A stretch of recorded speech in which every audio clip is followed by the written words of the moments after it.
GBP/USD on the yearly time frame, marking highs and lows. So let's start. This is our high here, and then we have another high here, okay, and then we have this low here. Whatever high you mark becomes your potential resistance or your support if it is a low. So once we have that, we can move inside here, mark lows and also highs. So we have this low, the strong market breaking this low. So we mark this low, and then we have another strong break below this. So now this is where the trick is. You can have either marking only this or all of that. By that, I mean you could actually have it like that, something like that. There is no problem with that. But let's just work with what we do best, and that is we mark one like that. Okay, and then from here you can come and mark highs. So this is a high, and then this is also another high. So once you are done with that, you can begin to zoom in and concentrate on where price is currently. So if you see this strong break, and then you mark this low here, and that is where price is actually now. And then from here, we cannot consider this as a high because the yearly candle still have 2 months and 13 days for it to close. Okay, and we can just mark this is our yearly low. Okay, then we move inside to a smaller time frame, and from a smaller time frame, that is where we can begin to do the same process, because all of these caters for swing traders, position traders. Okay, so inside here, you come and mark your highs and then also your lows. Okay, so in here, let's look for lows. So this can be our low. Okay, and then this can also be another low. Okay, but if you bring it here, this was the high, this was the higher low, which was broken and then retested. So once you have that, if you study candles carefully, you look at we had 1, 2, 3, 4. About these 5 candles here, this was the bearish candle.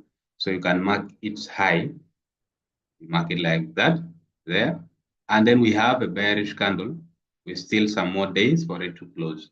So we can come to a lower time frame, which will be the weekly time frame. So on the weekly, we need to also mark our lows and then our highs. Okay, so we have this as our all-time weekly high, and then we have this area here, okay, which is a high, which was also broken. So once we have that, but you don't need to forget this area we've marked, okay? So once we have this, let's come down here. You realize that this is a low, so let's just mark it here, these lows, okay? And then we can now come to another lower time frame, which will be the daily, also mark. So on the daily, if you mark this, this will be another area of interest because that is a demand area, the only opposite candle we have along these bullish candles. So once you have this, the best places for trading opportunities are where we've marked, okay, and that is mostly what we call also our psychological areas. Okay, so once you have that, and even if you just need to move these time frames and play around with them. So let's just mark our weekly high. So this is our weekly high, and then this is the previous weekly high, and then this is our weekly low. Okay, so once we have this, we know we are trading in between here. We can really come to lower time frames. In that case, we are on the daily.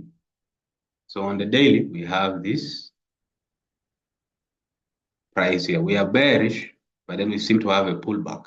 So now on another time frame, which is lower, this is the 4-hourly. So on the 4-hourly, you need to also mark your potential price turning points. And one of them has actually been here because we know that this was a low which was broken, and that's why you have this reaction. But we have a resistance and that. So when you come to another lower time frame, you begin to study price, how to going to play out along this region here. So you have your resistance, and then finally on our lowest time frame, which is the 4-hourly, which is the 15 minutes, we want to study how price can actually go on to break this resistance, and then possibly if it breaks it, we can wait for a pattern here. So what kind of pattern do you wait for? If you can see here, we had this price holding. So if it does this and then breaks, then we can begin to target this low. So what we want to see here is strong break and that. If this happens with a strong break, then we can target this low. If it doesn't happen, then it could break it and then come to this region. So this is another area in which we'll look for trades. So all you do is mark the way we've marked and then wait for trades along these areas here. These are also our psychological areas. So that is how you just simplify the charts, and then you just wait. Whether you are a day trader, a swing trader, who marked it from all the way to the desired trading opportunity. So that's what we have on GU. So let's see other pairs.